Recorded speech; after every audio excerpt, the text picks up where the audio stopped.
All right, everyone. So for the second talk of today, we have Kostya who will be telling us about the Pruned pivot algorithm.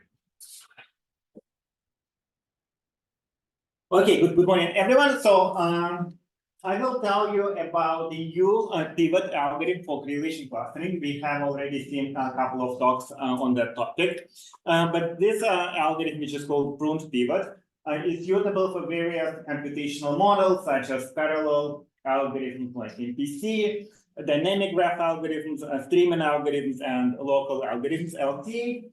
And my talk is based on joint works with Sayak, Chakrabarty, Mina, Dalirrooyfard, and Slobodan, Mitrović. And so actually the talk itself is primarily based on the work with Mina and Slobodan, but I will also mention another work with Sayak.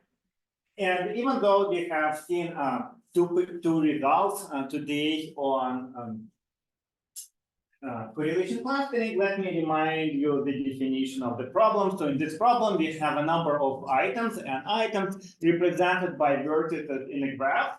And we also have a noisy classifier that for all pairs of vertices tells us whether those vertices are similar or dissimilar. What's important that this classifier is noisy, and it can make mistakes, and importantly, these mistakes can be adversarial or worst case mistakes. So for some pairs, it gives us a positive edge, a plus edge like this, and it means that those pairs of vertices are similar. And for some pairs of vertices, it gives us a negative edge or negative label. It means that those two vertices are dissimilar. So now our goal is to find a clustering which is most consistent with the predictions of the classifier. And because this classifier makes mistakes, it's not possible, generally speaking, to find a clustering which is completely consistent with the classifier. But what we want is to minimize the number of disagreements with the classifier. And what is a disagreement? So we want positive edges to be within a cluster. So disagreeing edges are depicted here. So these are positive edges going from one cluster to another. And another example of disagreeing edges are those negative or dashed edges that lie within a cluster. We don't want to have them in our clustering, and of course, that's not possible, but we want to minimize the number of these disagreements. And this is only one of the objectives that we can have for correlation clustering, but in this talk, I'm not going to talk about numerous other interesting objectives. And after this problem was introduced by Banzal, Blum, and Chawla, there were a lot of interesting works on this topic. And in particular, since this problem is NP-hard, many researchers came up with approximation algorithms. And particularly in the paper, original paper of Banzal, Blum, and Chawla, they provided a constant factor approximation for this problem, but that constant was pretty large. And then over the time, that constant was substantially improved. So till very recently, the best number was 1.73. I heard that there are some improvements to that work as well. And all these results are very interesting. The latest results use Shirley-Adams hierarchy to find the solution. And unfortunately, these hierarchies are not very practical for large graphs. So if you have a huge graph, you can't realistically solve a Shirley-Adams relaxation for it, or even for that matter, a linear programming relaxation, perhaps, because that LP can be very large. Even though there are various works that try to somehow deal with that obstacle. And because of that, the algorithm of choice in practice, perhaps, is the algorithm of Aylon, Sharikar, and Newman from 2005. So they proposed two pivot algorithms. One of them is a combinatorial algorithm, and another one is based on linear programming. And so we will care about the combinatorial algorithm because it's fast and it gives a free approximation. And let me remind you how this algorithm works. The algorithm is very simple and very clever. So what we do is the following. We take our vertices and we pick a random vertex among them and call that vertex a pivot. And afterwards, we look at the neighbors. So vertices connected with positive or similar edges. And remove the vertex itself and all its neighbors in a new cluster. Create a new cluster for this pivot and assign all those neighbors to this cluster. And then they look for another pivot, random vertex in yet unclustered vertices, or how we call also them unsettled vertices. We look at its neighborhood and create a new cluster. And we proceed in this way till we cluster all the vertices in our data set. So this is our resulting cluster. Okay, so what's good about this algorithm? First of all, it's very simple. You can perhaps implement it in like 10 lines of code. It's fast. The analyses are clever, but not too complicated either. But a problem with this algorithm is that it's inherently sequential. And because of that, it's hard to implement it in stream and parallel LCA or dynamic processing. Okay, and then when I say inherently sequential, it means that the cluster of every vertex somehow depends on the clusters of all previous vertices. Nevertheless, people were really interested in coming up with fast algorithm for this problem, and there were tons of papers. And unfortunately, I won't be able to talk about all of them, even show all of them. So here, kind of the most relevant papers for our talk. And on this slide, you see 2 papers or 3 papers. So 2 papers by Bekhnizad, Sharik, Armar, and Tan, and another paper by Campbell, Kuhn, Lindy, Pai, and Witte, and they also have several versions of their paper. So what's known now? So if you care about semi-streaming algorithm, then there is one path algorithm by Bekhnizad et al. That gives you 5 approximation. If you allow a kind of more memory, you can get 3 plus epsilon approximation, but we need n log n words of memory, where n is the number of vertices. That's a good result, almost like optimal now.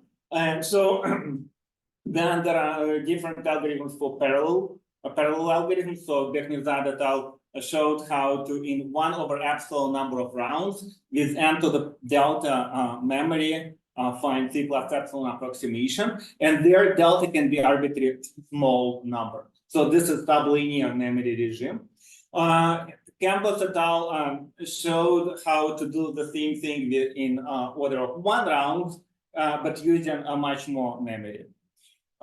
In terms of local algorithms, we can do that. That's also a result of Bekhnizad et al. So using a delta to the order like 1 over epsilon probe complexity, where delta is the maximum degree in the graph. And let me mention that this algorithm by Bekhnizad et al. Is called R-pivot, and our work is very influenced by their work. So both the algorithm and the analysis. Now, if you care about dynamic graph algorithms, then there is another work by Bekhnizad et al. It's not on correlation clustering, but it implies polylogarithmic dynamic algorithm with polylogarithmic update time, peer iteration. And there is another work also not on correlation clustering per se, but it also implies this work by Chechik and Zhang, implies polylogarithmic update time dynamic graph algorithm. And so today we'll show you a simple idea that will slightly improve some of these results, and sometimes it will be kind of, the results will be slightly incomparable with what I showed before. This is Pruned pivot. So what can we do with Pruned pivot? We can improve the streaming algorithm or semi-streaming algorithm that use order of n over epsilon words of memory. So it's order of n for a fixed epsilon. Then for NPC, we can do log 1 over epsilon rounds and use n to the delta memory. And if you compare it with R pivot, so this instead of 1 over epsilon rounds, we use log 1 over epsilon rounds. We improve local algorithms to use just delta over epsilon probes, and dynamic graph algorithm. The time is just 1 over epsilon per iteration, so that's basically a constant if you fix epsilon to be a constant. So perhaps the main improvement comes from these dynamic graph algorithms. And so there are all these problems that we want to solve, and let's think about what we need to do to somehow get a dynamic graph algorithm. So what is the idea behind the dynamic graph algorithm? So we have a graph and we want to maintain a clustering, and suppose an edge arrives, so we get a new edge, or we get one edge removed from the graph. So what do we need to do? So the most maybe basic idea is to somehow first figure out which vertices need to be reclustered, and then cluster every vertex kind of independently of others in that set that needs to be reclustered. And so there are kind of several challenges. First of all, we need to show that not too many vertices need to be reclustered. Suppose we know that. Then we still need to figure out how to quickly recluster all of those vertices without relying on clustering of perhaps other vertices. So our goal is to make clustering vertices more independent, and as you can see, this is pretty useful for all other tasks that we want to achieve. Let's work towards that goal. The first thing we are going to somehow implement pivot as a lazy algorithm. So what do I mean by a lazy algorithm? So recall what pivot does. It picks a vertex. It looks at a positive neighborhood of that vertex, and it places it in the cluster. So what we are going to do in that lazy implementation, we are going to do essentially the same thing, but we will postpone placing the vertex in the cluster till its order in that random ordering class. So what we are going to do specifically, we take a first vertex. If the first vertex, we say, okay, it's it must be a pivot. We assign it to the first round. So it appeared in the first round, and we say that it's settled also in the first round. So that's the cluster ID we assign it to it. Then we take another vertex, a random vertex that wasn't yet processed. We look at the edges it's connected to. So in this case, there is an edge between that second vertex and the first vertex. We see that, the first vertex is the pivot, so the second vertex needs to be assigned to the cluster of the first pivot, and so we say, okay, it's 1. We calculate that number 1. So it's settled in the first round. And we continue in this way. So the third vertex might have an edge to the second vertex, which is not a pivot. So we examine that edge, and we say it wasn't assigned previously to anything, so it's a pivot. And we mark it as a pivot, and we continue again. Let's say 4. Vertex 4 might have 2 edges to 2, which is not pivot, and 3, which is pivot. So we assign it to 3. So essentially, that's the same implementation as before, except that we don't assign every vertex to a cluster right away, but we wait till it's time to be processed, and then we examine and find the first pivot, and it needs to be assigned. So this is, you can think about, so what do? We just fill out this table sigma for all vertices. You can think about this algorithm as sort of bottom up, filling out the table, if you wish, even bottom up dynamic programming algorithm. And we can, of course, translate it to a recursive algorithm. Yes. So is the order of the pivots sensitive to the order of the stream? We don't think about stream so far. Stream is, we will do that. So far we just analyzing that pivot.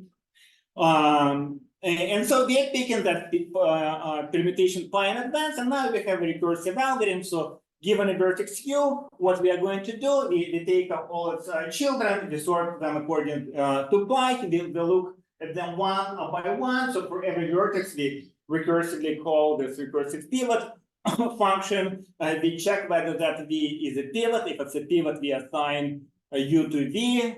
Okay, we are good. If not, we continue with the next neighbor, and we wait till perhaps V equals to U. So we, in this case, it's convenient to think that a vertex is a neighbor of itself. So we wait till we reach the vertex itself, and then we declare it. So perhaps in most cases, we want to do that because we find another cluster to assign U to before that, but if not, we will wait all the way till U and assign it to itself. Okay, and so far, what we got is just the same pivot implemented recursively. So nothing's happened. Except, of course, you see there are so many vertices, our runtime can increase by a lot. And what's important here, we don't use minimization for this algorithm, we just do that a naive recursive algorithm. Okay, so what to do if the number of vertices is too large? Sometimes it can be even exponential. We do what most people do when they fail. We try to blame somebody. And in this case, if the tree is too large, we are going to blame this vertex U, and we call it unlucky. So once we call this recursive algorithm, and the number of vertices, in this case, more than 7 perhaps, or 8, let's say, okay, that vertex U is unlucky. Let's stop that recursion and put that vertex U aside in a single cluster. Okay, and by doing so, we are making sure that the running time of this recursion algorithm is at most k. Just there's certain example. Okay, so that's it. This is the algorithm we are proposing, and it's easy to see why this algorithm is easy to implement. So this is implementation. Again, we need to keep track of the number of recursive calls and stop it when appropriate. And if you have that algorithm, it's easy to implement all these algorithms. And in dynamic graph algorithms, you saw that we can just recompute things. There are some technical details, of course, that I'm missing. This almost looks like an LCA algorithm. For parallel processing, it's also not hard for every vertex to first somehow get the neighborhood that it needs and process it. And for streaming algorithm, what we are going to do, that was the question, and that also relates to my prior work with Sayak. So what we are going to do, we're going to pick order 5 first, and then when we read the stream, we will keep track of k highest ranked vertices, neighbors of every vertex, and that's. So what's kind of really nice about this algorithm is that once we see k recursive call, we don't have to stop right away. It's actually up to us. So if for our implementation purposes, it's better to wait a little longer, we can do that, and we can go with the regular pivot. If we want, we can stop. So it's completely up to us. The decision can be even adversarial. So let's analyze this algorithm.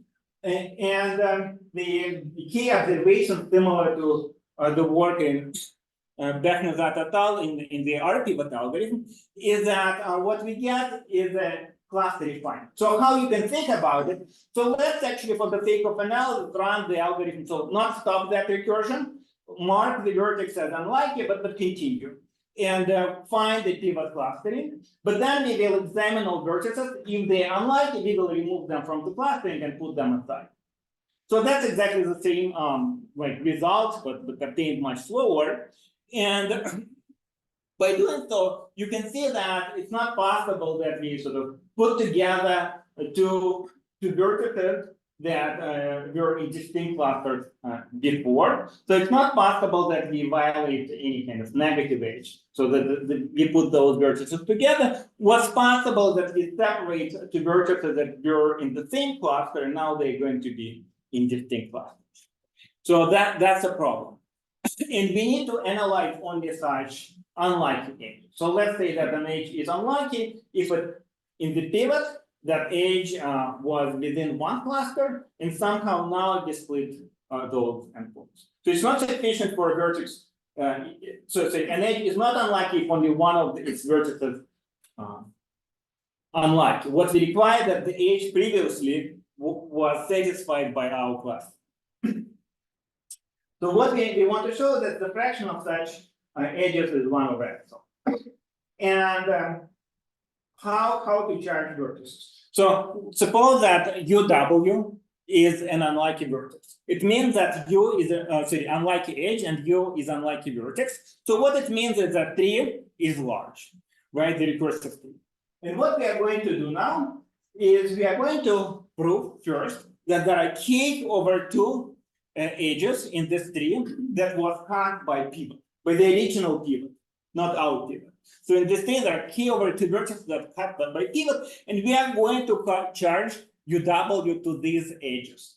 And so you can kind of intuitively you can think, okay, there are like k edges that are cut by pivot, and we are cutting one additional edge, so that gives us like additional 1 over k approximation factor. So that's not too bad. So let's take first why indeed there are k edges in this picture. And the main observation is that if you look at any vertex in this tree, only one edge can be not cut. And so, okay, it requires some analysis, but the idea that if this edge is not cut, it means that V5 in this case must be assigned to V10, and V10 is the pivot. So after that, the recursion tree kind of stops. I'm not gonna look at the next vertex because I'm going to assign V5 to V10 here. And because I have only one uncut edge for every vertex, if I look at uncut edges in here, they form a matching. And so the number of if I look at the number of uncut edges, they form a matching, and so the number of cut edges is at most k over 2. So that's the idea, right? So if you look at the recursion tree, the first claim is that most, not roughly half of all edges should be cut. So we have enough edges to charge there. But there are kind of couple of problems. So one problem is that in this recursion tree, vertices can repeat and edges can repeat as well. So we can charge several edges here, several cut edges cut by pivot to pay for UW. And moreover, of course, different UWs are going to charge the very same cut edges in here. So in principle, we can charge the same edge many times, and we are not going to get 1 over k, that additional term in the approximation, but have something much more. So how to deal with that? So it's a question: how many times can we charge an edge? Let's somehow fix it and charge not cut edges but special paths. So we are going to look at this cut edge, which we want to charge, or we wanted to charge previously, let's say U0, U1, and we go all the way to the root and then to W.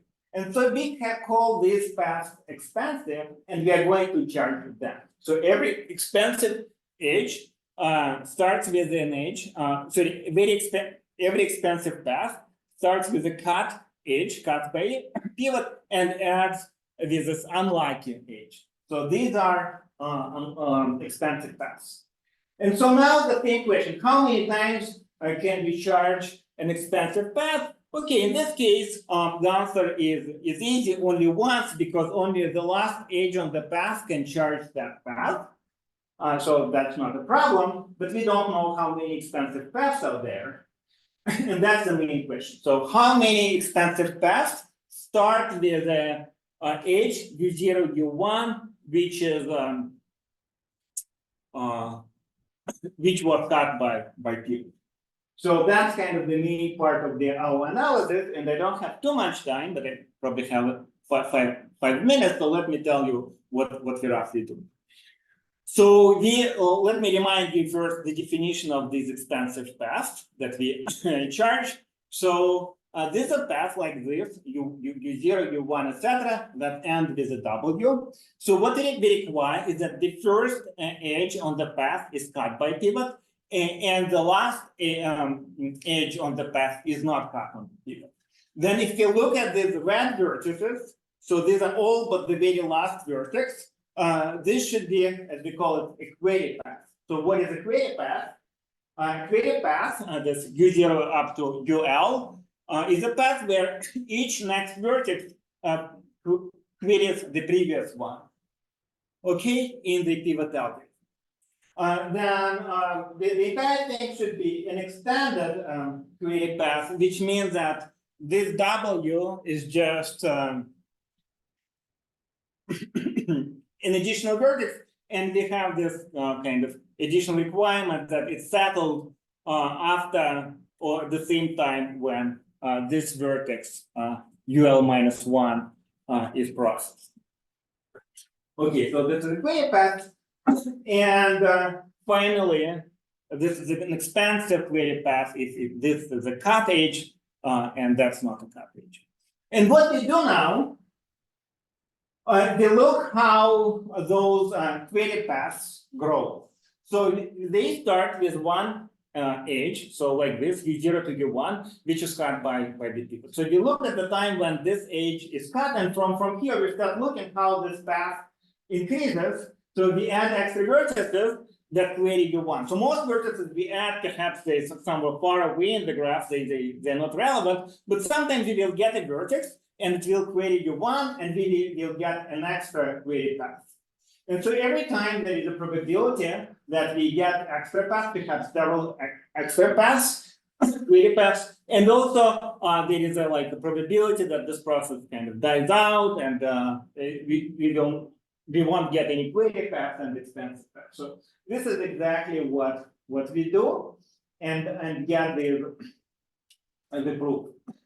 So let me if I have 1 extra minute, say what is the most important kind of component in this analysis. So we define dangerous creative path or extended creative path at time t. And so what kind of paths we should look at is a path that starts with some AD. They kind of go, this is the creative path, and then we have some vertex. This is a U, V, and W, the last 3 vertices, U, V, and W. So U must be processed at time t. V can be settled but not processed, and W shouldn't be settled at that time. It turns out, and I will probably skip the proof, but somehow we analyze what happens at time t, what kind of vertices can appear. We do some math, and it turns out that on average, kind of every path like that can create too many new dangerous paths and new creative paths. So basically what we show is that if you look at this quantity, not twice a number of dangerous paths, we start with some AB plus number of creative paths. This is a super martingale, so in other words, that quantity can only decrease. We start with 1 edge, so initially that quantity equals to 2, and then it perhaps stays equal to 2 or goes down. This is the analysis for creative paths, and the same type of analysis we use for expensive creative paths. And so basically what we show that every cut edge by the algorithm, so there are kind of number of paths going from it, and some of them are expensive, but kind of an expectation we have for every cut edge 2 expensive creative paths. And so this completes kind of video sketch of the proof, but believe me, the proof itself is very simple. So if you want to learn it, read the paper. And so to conclude, I would say the main advantage of our algorithm is not even that it improves some of the parameters of previous algorithms, but it's very simple. So if you care about implementing it, you just have that recursive algorithm that you count the number of iterations, and after k iterations, the recursive code, you stop it, that's it. The analysis also is fairly simple, and you just need to see how many expensive paths you can get from one cut edge. So let me stop it here.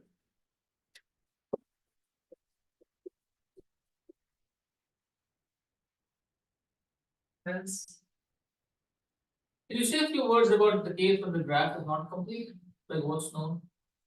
Right. So if the graph is not complete, so we have positive and negative edges.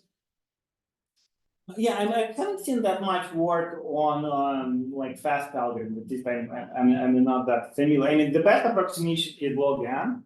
So the problem is similar to multi-cut. And that's probably the best log n, I mean, under some assumptions. So there was some other work like I had this Yuri Jafarov in the century. So where we looked at kind of bounded regime. So suppose all weights are between, let's say, 1 and W. And then you can get log W approximation. But also that paper uses like linear programming. I think it's a great question to see if you can somehow come up with a pivot style algorithm or some other algorithm, combinatorial algorithm that gets a similar range of log W.